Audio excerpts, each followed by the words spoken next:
we will start with the basics. So geriatric medicine, at what age you think that this geriatric population will start? 50, 65, yes, females?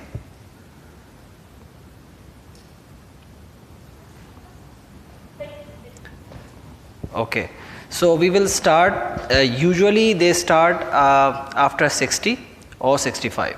It depends on American and UK guidelines, but after 60 and 60 or 65 it starts the geriatric medicine. Why is it important?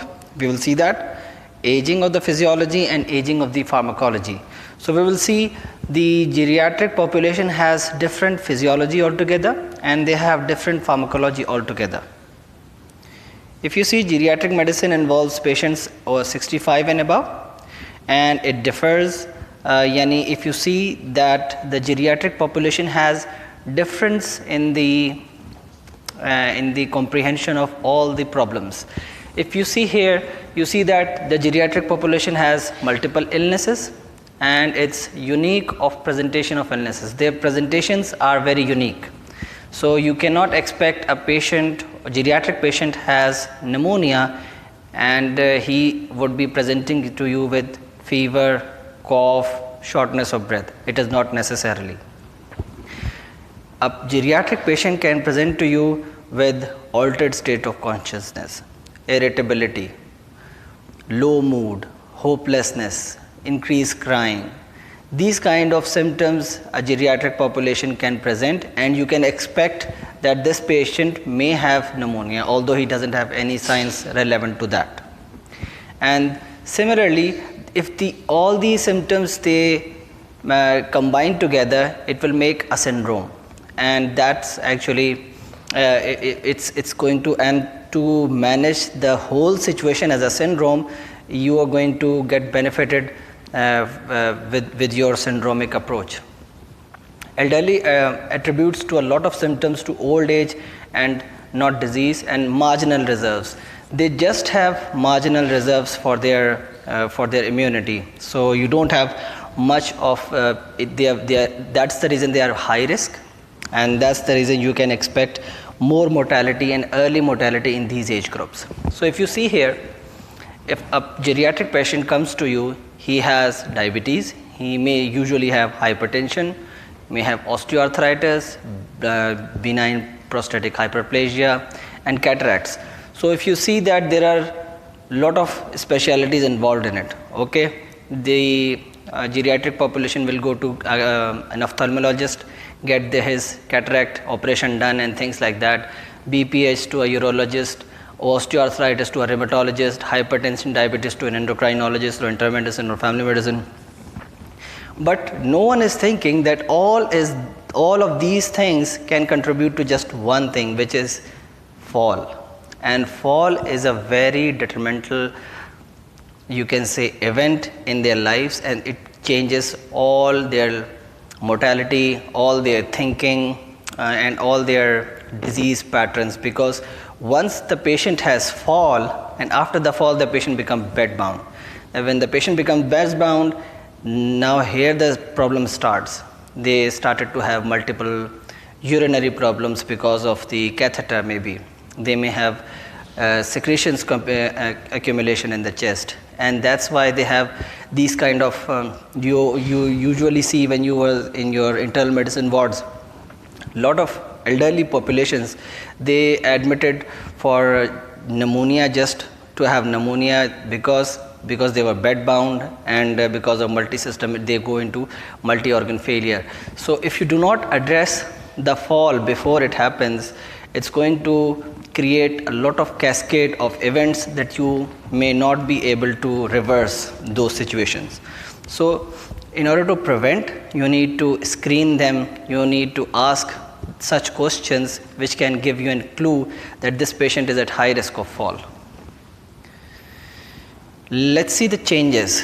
In a geriatric population, the physiology is different, the pharmacology is different, even the pathology is different, and performance functioning is different, the perception is different, and position is different, the plan might be different.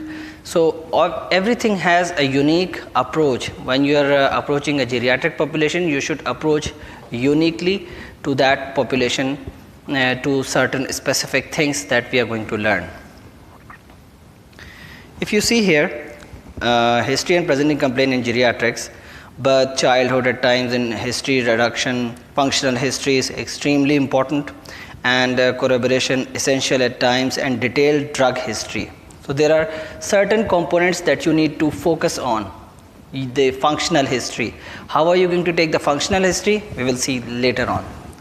And then detailed drug history, because lot of geriatric populations are on multiple drugs, and once you see, you may find that he may be taking 2 medications for the similar condition. Like for the BPH, he was on alpha blockers, and for the hypertension he is on amlodipine. So he's taking 2 hypertensive drugs for one condition, which may be not needed, and that can aggravate the problems. So you need to evaluate this polypharmacy syndrome in these populations, and detailed review of symptoms is very important. You need to review whole of the system in order to see is there anything wrong going on. Exam has to focus on functional aspects and involves the special tests. What are the functional aspects and what is the special tests? We will look later on. Now let's see, rapidly increasing, the geriatric population is rapidly increasing because of the increase of the lifespan, and because of that we are having the increased load on the healthcare system. So if you see here the physiology, how the physiology is different from those populations which are normal. So if you if you start from the head to toe assessment, you will see that the CNS, 10% loss of neurons, demyelination, delayed nerve conduction, decreased sensory input. So these are all things which are normal physiological changes in a geriatric population, and that's going to affect their comprehension. If you see special senses, their lens become thick, the pupil size reduced depth perception, macular degeneration. So they usually have weak eyesight. So these are all normally occurring procedures in the geriatric population. If you see, ears becomes wax dried, stiffness, cochlear and central degeneration. So these are all normal physiological processes that is going on. Loss of taste buds. And by the way, these loss of taste buds, usually you see malnutrition, a very common problem in geriatric population, because they usually do not taste well, and that's why they don't eat. They would not like to eat much, and they will have malnutrition. If you go into the CVS, they will have arterial stiffness, decreased baroreceptors, decreased conduction, LVH function decreased blood flow. So in totality, their heart is more fragile. Respiratory, they have weaker cough reflex, and they have chest wall stiffness, and that's the reason they are more prone to have very severe pneumonia, and that's the reason we recommend annual flu shots to the pneumococcal shots to the geriatric population, because when they get sick with the pneumonia, they are going to be very high consequences, and it goes into multi-organ failure or sepsis and things like that with just simple pneumonia. And that's why we need to take good concentration that we prevent them happening. And the only way is 2 things. If you want to prevent pneumonia or any other infections to happen in these populations, number 1 is they need to be mobile. As long as they are good mobile, they are going to combat all the diseases, number 1. Number 2 is give preventive vaccinations to them so that they cannot develop these problems. If you see GI, they have dental decays, decreased acid production, gut slowing, so they have more GI problems, absorptions got decreased, reduced liver blood flow, so their hepatic function is also very weak. So you need to be very careful while you are giving the patients drugs. They are more prone to develop hepatotoxicity and things like that. If you see musculoskeletal, 30% muscle fat loss, joint degeneration, decreased bone absorption, decreased bone formation. So more chances of osteoarthritis, osteoporosis, and there is a 30% muscle mass loss, so weakness. Renal, 10% decline in the creatinine clearance, nephron loss, decreased blood flow. That means the renal function is very slow. So any drug or anything that you're giving to the patient, they will actually decrease it's going to last longer in the body than the usual population. So that is why you need lower doses, and it may have normal toxicity when you give to the geriatric population to the regular doses, because the creatinine clearance is decreasing by 10%. And by the way, we are talking about healthy geriatric population. This is the healthy geriatric population, but if the population has this geriatric population has diabetes and hypertension, they are already they are already deteriorating with their renal functions and with their hepatic functions. So you're going to expect exaggerated responses with these geriatric age group. If you see endocrinology, decreased glucose uptake, decreased insulin release, increased parathyroid, and decreased reproductive hormones. If you see skin, the elasticity is gone, subcutaneous fat, nail bed functions, so they have all the functions which are getting weak, all organs. Immunity is decreased because of the decrease in interleukins and declining antibody levels, impaired cellular immunity. So if you see here, what are the clinical things that you will get? CNS, minor forgetfulness, decreased sleep, numbness in the feet. If you see special senses, decreased sight. So we will see these clinical features in a geriatric population based on the physiology that we discussed. Decreased sight. If you see CVS, they have orthostatic blood pressure drops. In the respiration, they have weaker reflexes. In the GI, they will have dry mouth and loss of appetite. Constipation is very common in those populations. So this is the summary of what we've just discussed. Arterial stiffness and blood pressures, weaker cough reflex.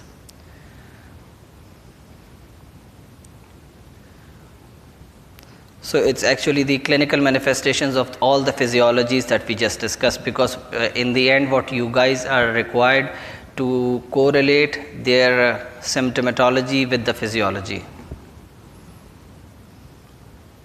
So increased parathyroid hormone, more risk of osteoporosis. Decrease glucose uptake, glucose intolerance develops. Decrease reproductive hormones, pelvic floor weakness develops. Subcutaneous fats, decrease sweating, thick nails. Antibodies, they are more prone to have infections. Now let's see pharmacology. So they have renal blood flow decreased, their blood-brain barrier is altered, and the pharmacodynamics and pharmacotherapy is also different. Absorption, you see that reduced acid and emptying, reduced subcutaneous fats, circulation changes, decreased lean body mass, increased fatty tissues. So their excretion is decreased, their metabolism is decreased. So whenever you are giving a drug, please try to make your mind that these drug is going to last longer in their body. So you need to be very careful.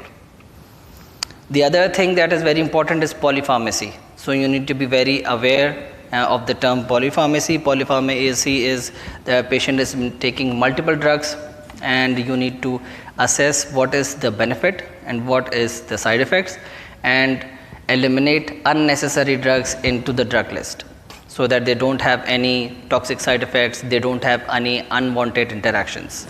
So you need to be aware of this polypharmacy problems. How are you going to prescribe in a geriatric population? You need to prescribe, you need to start with the low dose, and you need to go slow. So 20% of all hospitalizations in the elderly are related to drugs that they use. Why? Because they develop toxicity, they develop side effects, and and they are going to end up in hospitalization. So you need to be very careful on these problems. So what is the rule? Start low and go slow. Ask your patients to bring all the medications to them, because they have a very low IQ, or they may be forget things. So you need to confirm that they are taking the right medications at the right time.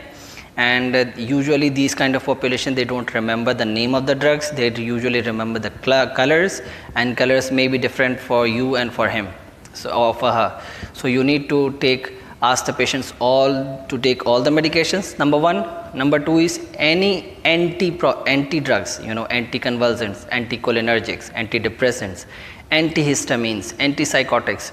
All these anti drugs, you need to be very careful and cautious while you are prescribing. Does he really want it, or you can just skip it?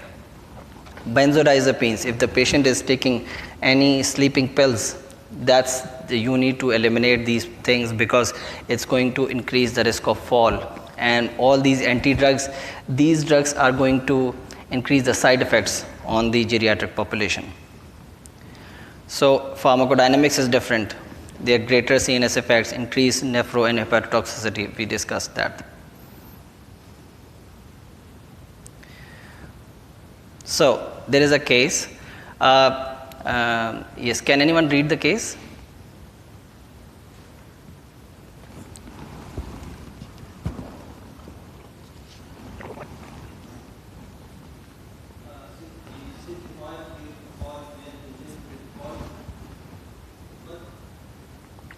Pertinent. What important information do you need why the patient has fall?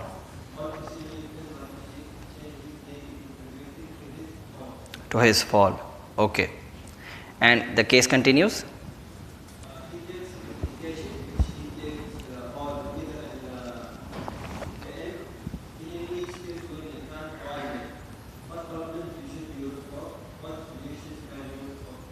Can you offer? So, okay, if the patient comes to you with a fall, why would the patient, what causes, or if I can say what factors you can contribute, or you can think that why the patient has fall? Can you name or list any problems? Why would the patient has fall? Yes, Anas. Diabetes mellitus, okay. Hypertension, osteoarthritis. Why hypertension is going to lead to fall?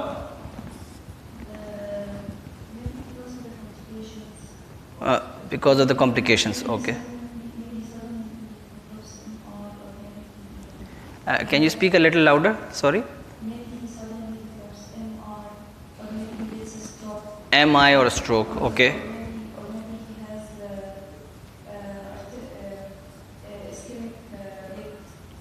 Ischemic legs, okay. Vertigo, Anas?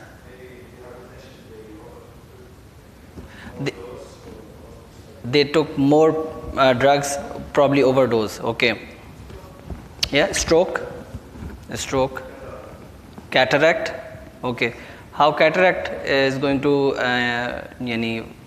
do fall? Why cataract can contribute towards fall? Vision, yes. Blurred vision can lead to some other complications. Osteoporosis, osteoarthritis. Usually these patients, they fall into, when they go into the bathroom and they just fall because of pain in the knees. Yes. BPH, okay. All right. Why BPH? Because of they had to rush to the bathroom and they just fell down in between. Urgency, frequency, because of that. Yeah, good. So all these things you need to consider in your history taking, and in history taking you are going to take the patient. How did it occur? And if the patient comes to you, presented to you after fall, how did it occur? When did it occur? What are the comorbids? What are the medication that he is using? Maybe there are blood pressure medication that he is taking is contributing towards orthostatic hypotension, and that's the reason he is, or BPH, or that's the reason he is having these problems. So you need to address these issues in order to address fall. And by the way, it's not necessary that the beauty is that you should predict the risk of fall rather than it happens and then you react. And okay, now the fall is there, now we will see retrospectively. Ideally, you need to be prospective, and if the patient is having these problems, you need to assess, you need to identify, and then you need to act on these factors as we just discussed before it happens. So that's about the geriatrics physiology, and how this geriatric physiology is going to affect the symptomatology, and what are the specific issues that the geriatric population has.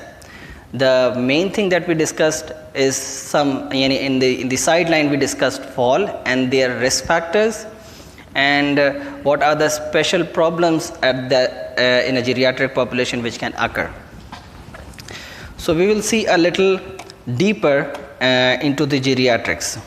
If we go on to the geriatric assessment.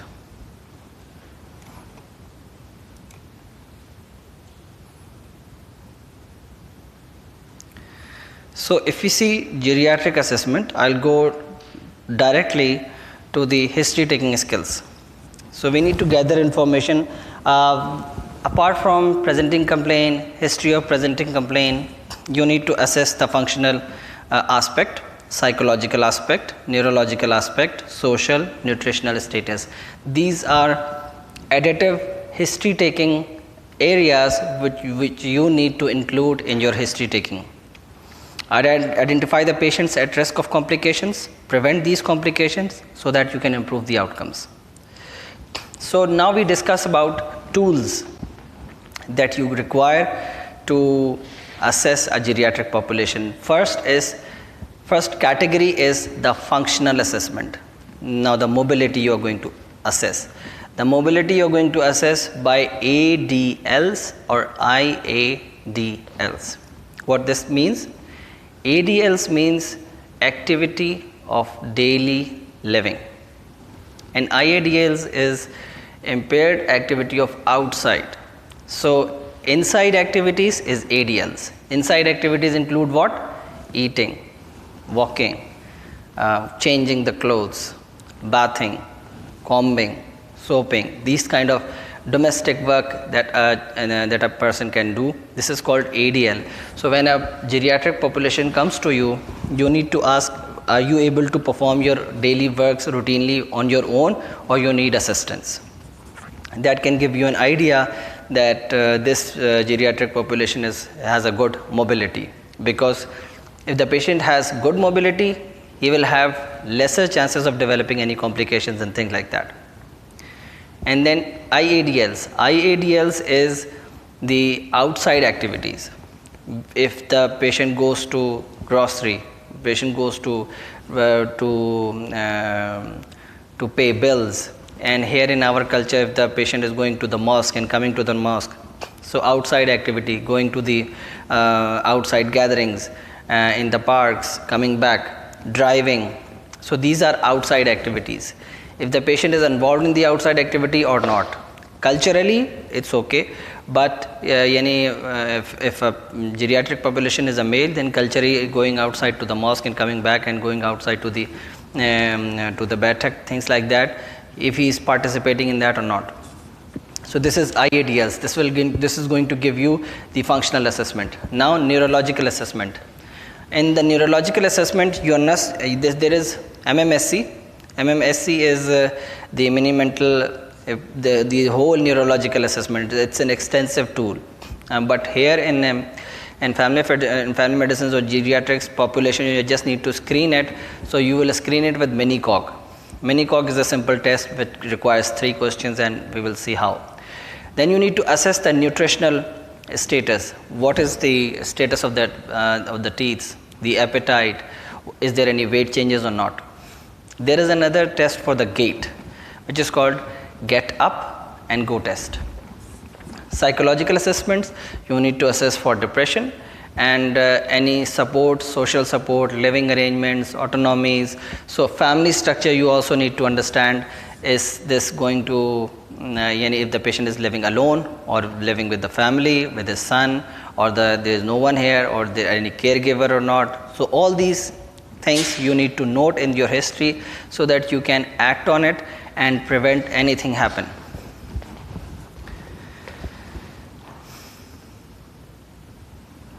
So ADLs we discuss: feeding self, toileting, showering, transferring, dressing.